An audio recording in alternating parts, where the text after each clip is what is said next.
The fabric of time and space is altered. The sun is about to eat the earth, but Monahan and Norman can be seen fighting one last fight with sticks and stones somewhere on a distant hilltop. This is a slightly exaggerated account of the future we're predicting now. You can quote us on this. Recently, the PGA went to court again, and this time, they want the big fish. Here's everything you need to know. First up, the PGA wants the boss. Now, it must be a little confusing for you when we say big fish, because as it turns out, almost all the fish on the Saudi side are pretty big. There's just something about the oil. But nope, this time it isn't Norman. It's the guy that pays Norman. Say hello to Yasser bin Othman Al Rumayyan. This guy is the governor of the Saudi Arabian Public Investment Fund, and so, for very obvious reasons, he's better known as the boss by the LIV Golf executive. A few days ago, the PGA Tour filed a motion calling for Al Rumayyan and the Saudi PIF to share the details of his LIV planning. To be more specific, they want the financial projections, the business plans, the proceedings behind all the decision-making regarding LIV Golf, and PIF's involvement in luring so many professional golfers to join the new circuit. Al Rumayyan owns 85% of LIV Golf, and as we all know, this golf venture is funded by the PIF he governs. So it makes sense for the PGA Tour to go for him directly instead of Greg Norman. This motion was first filed in the Southern District of New York,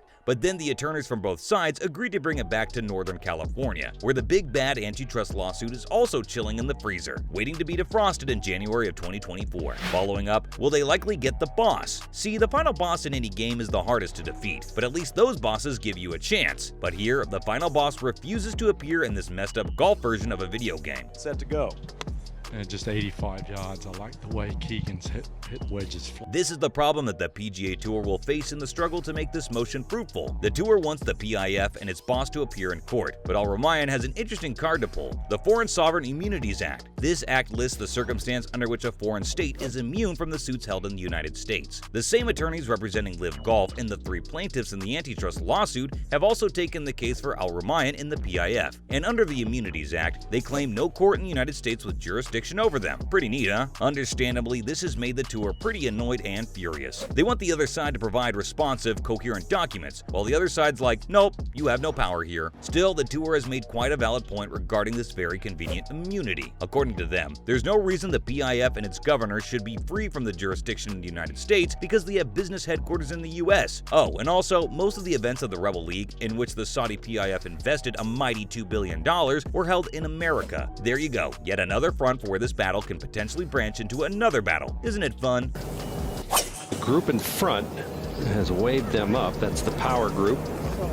Moving on, why the PGA wants all that data. So what's going on right now is something called discoveries. This just means the opposing sides are asking each other to present the stuff they know the other has, so that it can be used in the upcoming lawsuit. But why do they want Al Rumayyan's business plans in this process? Well, because they don't trust the Saudi-backed league one bit. The tour also recently filed a countersuit in response to the antitrust suit against them that's been cooking up since August. What they want from the PIF now can be traced back to what they accused LIV Golf of in that countersuit. According to the PGA's attorneys, the Saudi Breakaway League's whole business plan was to lure in the best pro golfers to their side with the help of, well, money. They say it was presented as the golfers making an independent choice, but in reality, a lot of campaigning went into it.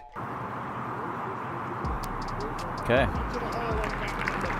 Gets into the tie, including the Rebel League offering to bear the legal expenses of the defectors in the matters that would follow the breach of their contracts with the tour. So yeah, now they want access to the LIV Golf Group chat to prove that the boys were conspiring some dirty business there. Coming up, LIV has made demands too. Don't worry if PGA's demands sound too much to you. Don't worry. LIV Golf did this first. They demanded the tour provide them with all the records of communication, written and verbal, because they believe people from the PGA threatened the defectors and actively conspired against the new circuit. Can recollect, they're just quiet, 3 under par.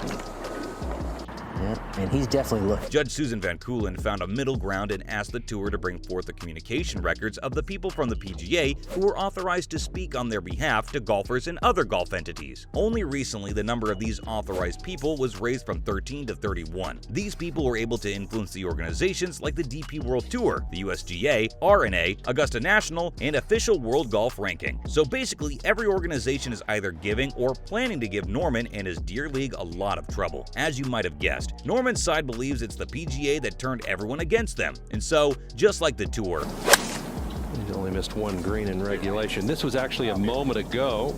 LIV also wants to read the entire PGA group chat. Middle school drama has nothing on this Golf war, and we're here for it. The tour's deadline for this discovery is the 15th of November. It's fast approaching, which explains why they waited until now to file Al Ramayan's motion. A counterstrike, if you will. Up next, even McIlroy has changed his mind. The true defender of the PGA Tour, loyal to traditional golf, Rory McIlroy, thinks it's time for everybody to change their ways. Hey, no problem there. I can tell you that Aaron Wise did miss his par putt, so he made bogey at 13.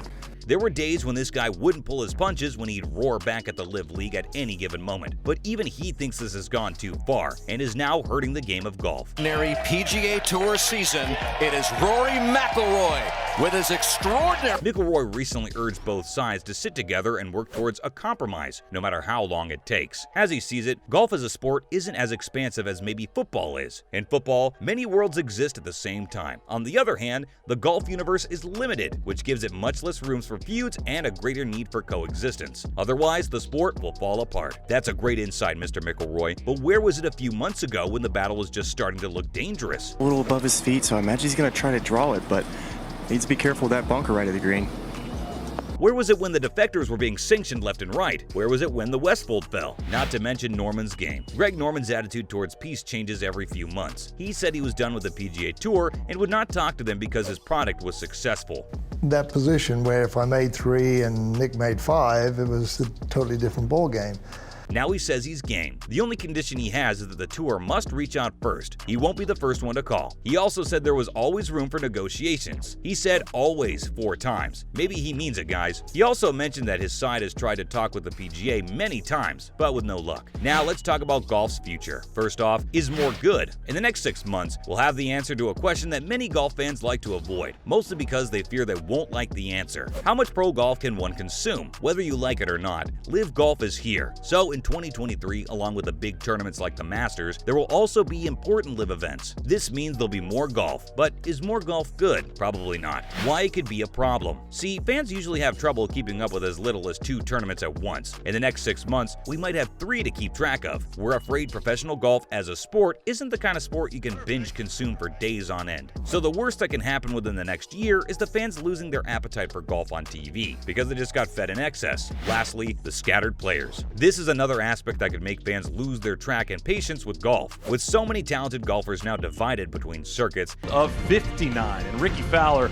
the story so far here at the Zone. Fans of players such as, say, Dustin Johnson will have to tune into tournaments they wouldn't have watched otherwise. So this constant struggle to find when and where your fave will play could be exhausting for the fans. Hit it with pace. Pace right in the heart. What a stuff. And dangerous for golf viewership. Even worse, they might not be able to see 2 of their faves play together because of the bans. That's a wrap for this video. Where do you think this golf feud is headed? Let us know in the comments below. Don't forget to give this video a thumbs up and subscribe to our channel for more videos like this. See you at the next one.